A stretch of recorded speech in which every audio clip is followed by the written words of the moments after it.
샬롬. 7월 24일 수요일 하나님 나라를 시작하는 말씀 묵상 시간입니다. 오늘 아침 하나님께서 우리에게 주시는 말씀은 예레미야 37장 1절에서 10절까지 말씀인데요. 오늘의 말씀을 정동준 집사님께서 봉독해 주시겠습니다. 하나님의 말씀을 경청하십시오. 요시아의 아들 시드기야가 여호야김의 아들 고니야의 뒤를 이어 왕이 되었으니 이는 바벨론의 느부갓네살 왕이 그를 유다 땅의 왕으로 삼음이었더라.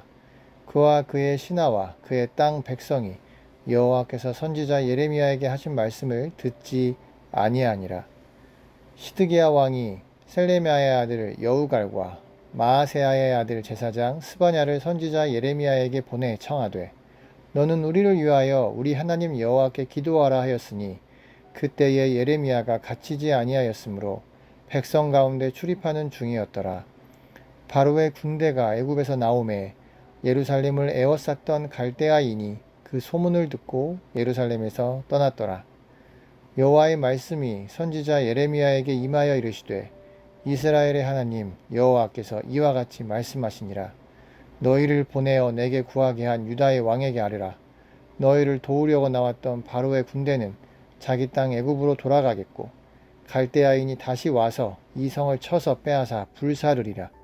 여호와께서 이와 같이 말씀하시니라. 너희는 스스로 속여 말하기를 갈대아인이 반드시 우리를 떠나리라 하지 말라. 그들이 떠나지 아니하리라. 가령 너희가 너희를 치는 갈대아인의 온 군대를 쳐서 그 중에 부상자만 남긴다 할지라도 그들이 각기 장막에서 일어나 이 성을 불사르리라. 요나서 1장 1절과 2절 말씀에 보면 하나님께서 요나에게 니느웨로 가서 회개를 촉구하라는 말씀을 주십니다. 그들의 악독이 하나님 앞에 상달되었으니 회개하고 돌이키라는 말씀이었습니다. 그런데 하나님께서 주신 명령에 대한 요나의 반응이 3절 말씀에 기록되어 있는데요.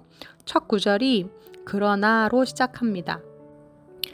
그러나 요나가 여호와의 얼굴을 피하려고 일어나 다시스로 도망하려 하여 욥바로 내려갔더니 마침 다시스로 가는 배를 만난지라 여호와의 얼굴을 피하여 그들과 함께 다시스로 가려고 배삭을 주고 배에 올랐더라.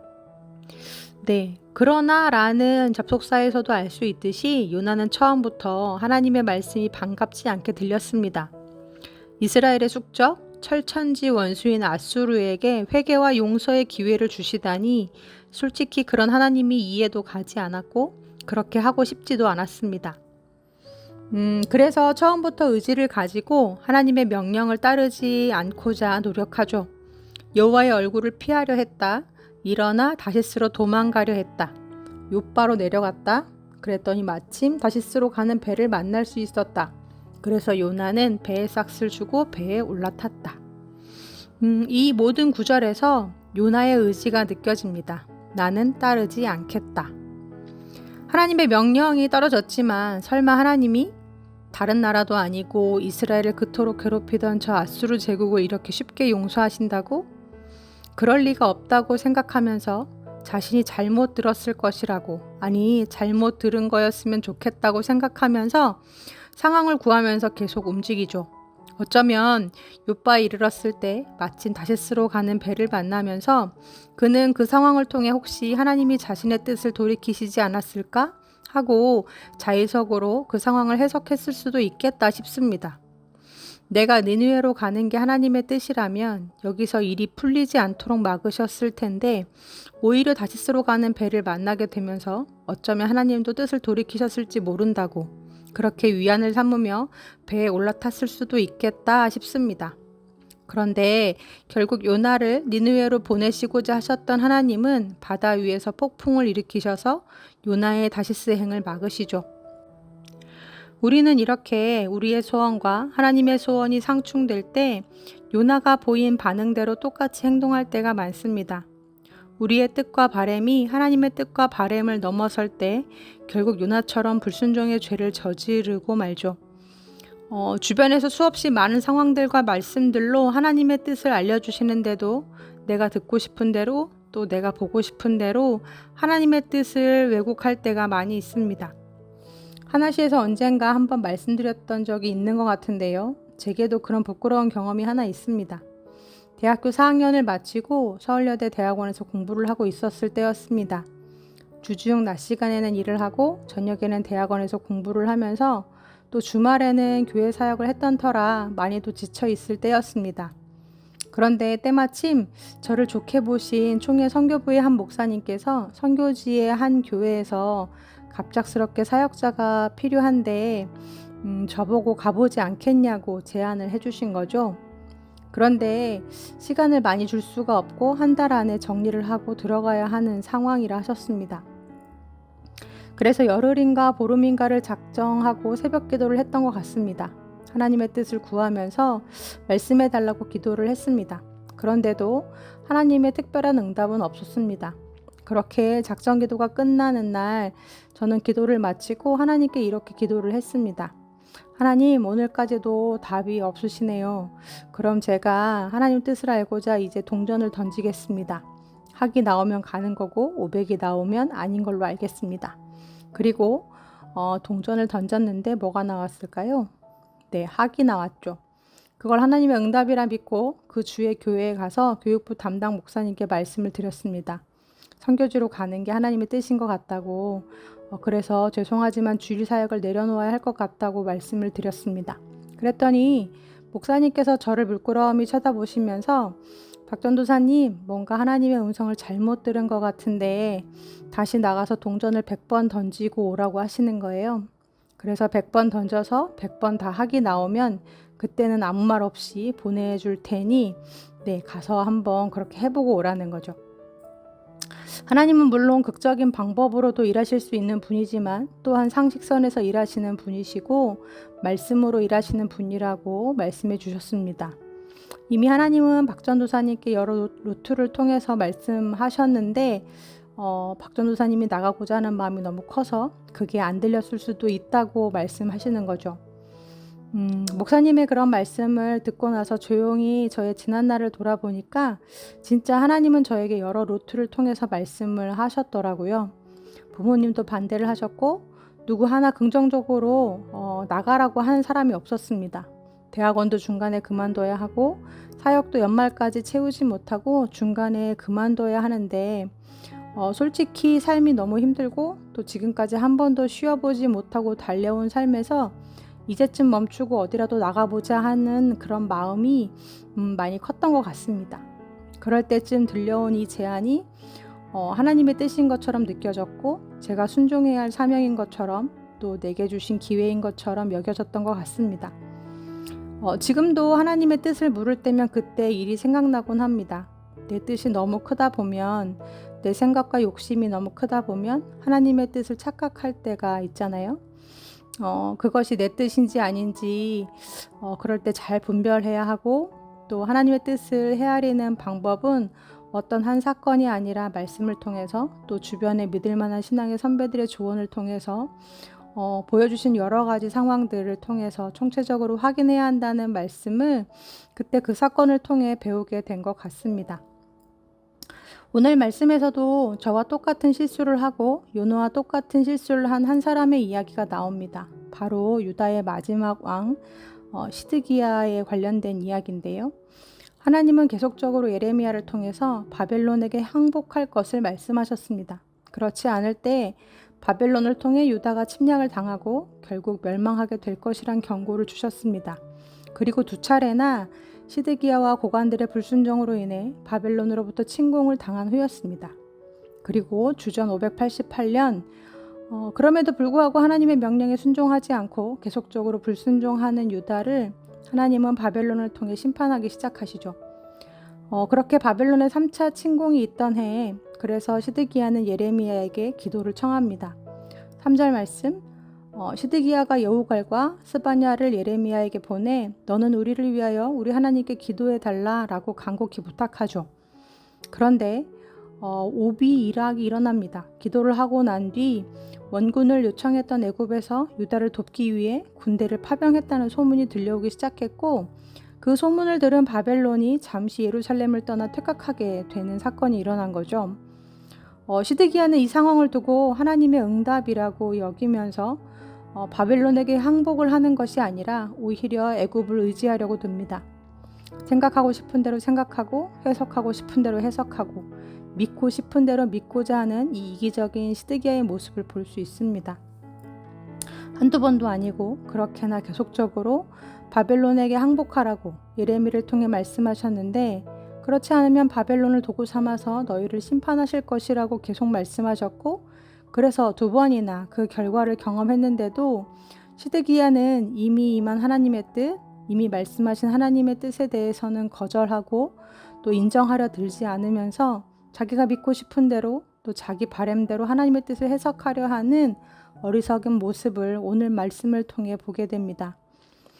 결국 하나님은 여러 번의 기회를 주어도 깨닫지 못하는 강팍한 시드기야에게 이같이 말씀하십니다. 7절, 8절 말씀입니다.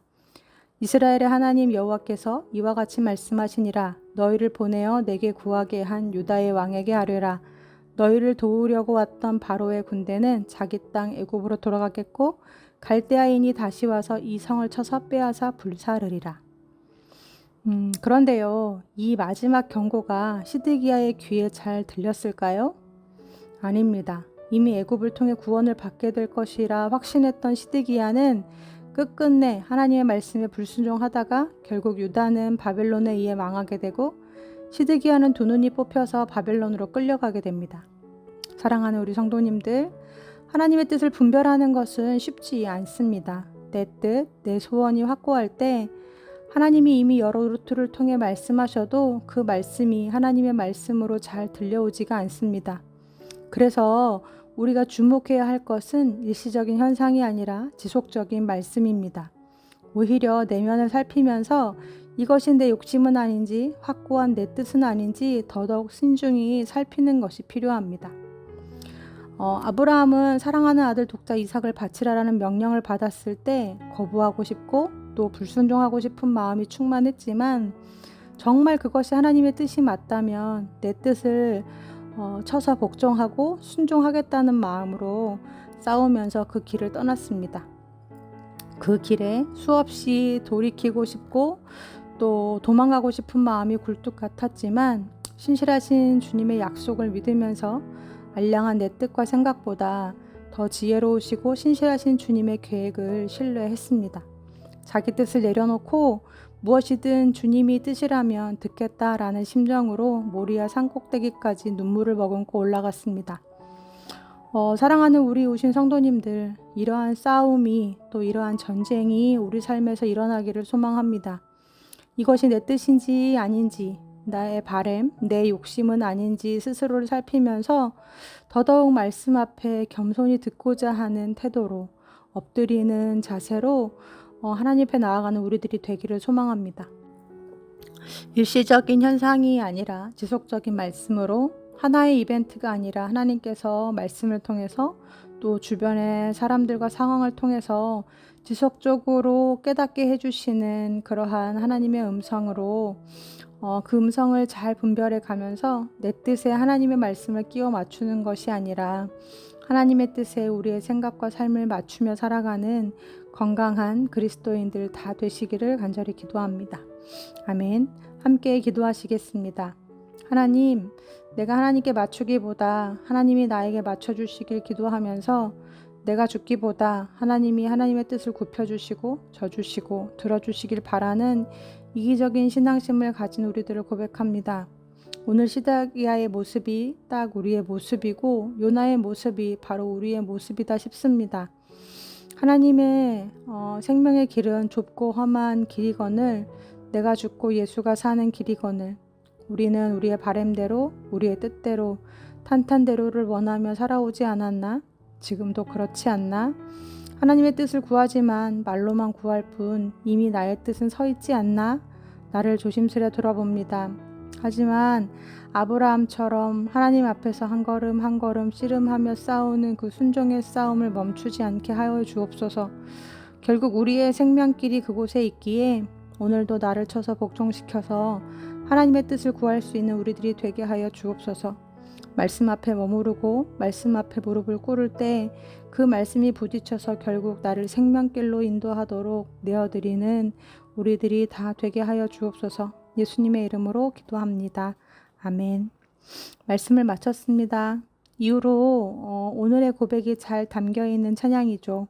주가 보이신 생명의 길 함께 찬양 들으시면서 더 깊은 묵상 하시겠습니다. 주가 보이신 생명의 길 나 주님과 함께 상한 마음을 들이며 주님 앞에 나가리 나의 의로움이 되신 주 그 이름 예수 나의 길이 되신 이름 예수 주가 보이신 생명의 길 나 주님과 함께 상한 마음을 들이며 주님 앞에 나가리 나의 의로움이 되신 주 그 이름 예수 나의 길이 되신 이름 예수 나의 길 오직 그가 아시나니 나를 단련하신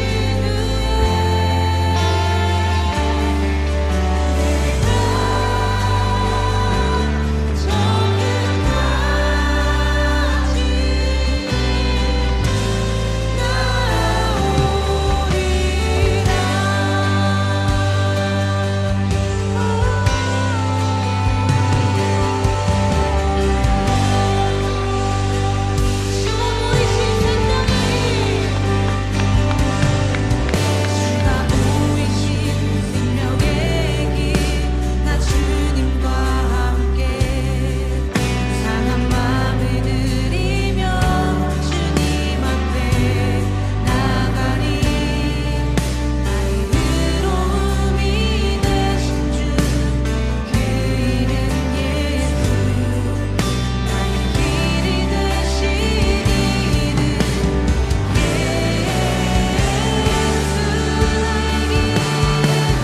나의 길 오직 그가 아시나니 나를 단련하신 후에 내가 정금같이 나오리라 나의 길 오직 그가 아시나니 나를 단련하신 후에 내가 정금같이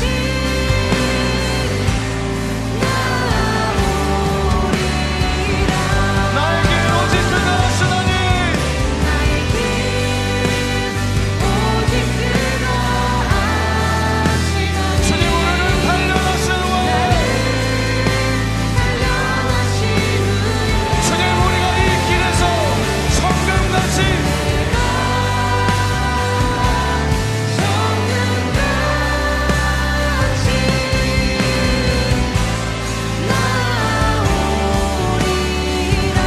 나오리라 여러분 함께 기도하며 나아갑시다. 주님 내가 이 길에 서 있을지라도 가난한 길에 포로된 길에 갇힌 길에 슬픈 길에 있을지라도 주님의 말씀을 선택합니다. 주님 나의 길에 주님의 말씀을 초청합니다. 주님 나의 길에 예수님을 인정합니다. 우리 시간 다 같이 주여 한번 간절히 외치고 함께 기도하며 나갑시다.